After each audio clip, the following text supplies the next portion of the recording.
Tonight, Israel, amid significant pressure from the U.S., deciding to hold off on that ground invasion for now, urgently pushing to free more hostages as Israel's aerial bombardment rocked Gaza for the 19th consecutive day. Gaza's healthcare system collapsing. 12 of the 35 hospitals no longer functioning. Officials claiming more facilities are only hours away from running out of fuel for generators. Medicine also in short supply.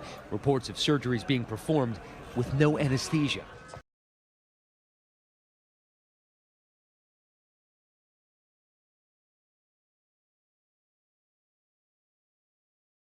Tanks rolling across Israel's border into northern Gaza. Israel's defence forces say they conducted a targeted raid Wednesday night with armed vehicles and infantry. It's been described as the largest ground assault in the besieged territory by Prime Minister Netanyahu's military so far. Army personnel say the attack was in preparation for its looming counter-offensive and claim the soldiers have returned to Israeli territory.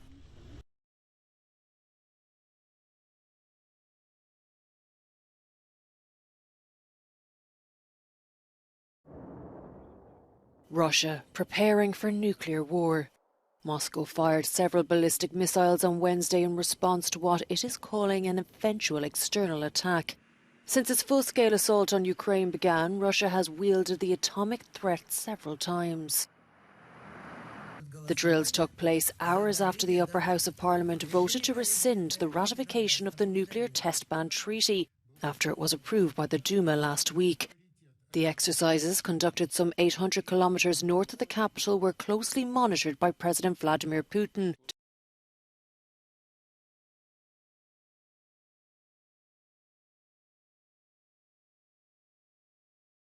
America's latest mass murder suspect, gripping an assault-style rifle, his face expressionless as he walks into a bowling alley. The venue was playing host to a children's event. Suspect car seen with a door open.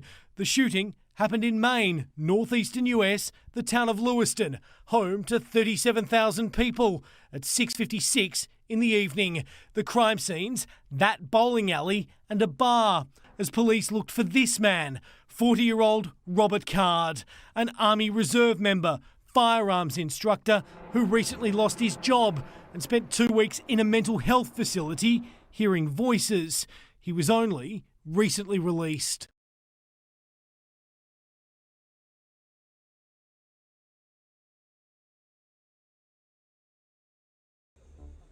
At least 17 people have died and more than 100 injured after 2 trains collided in northeastern Bangladesh.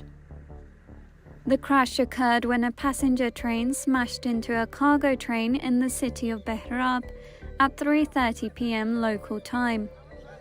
Local fire official Musharraf Hussain said the bodies of at least 17 people had been recovered and fears the number of casualties could rise.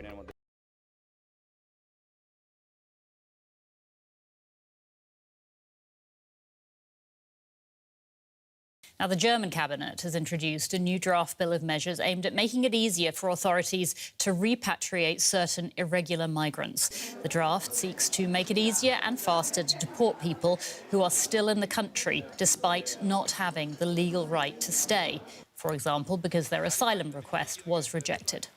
But some members of the governing coalition, along with migrant and refugee advocacy groups, have criticised the measures, saying they go too far.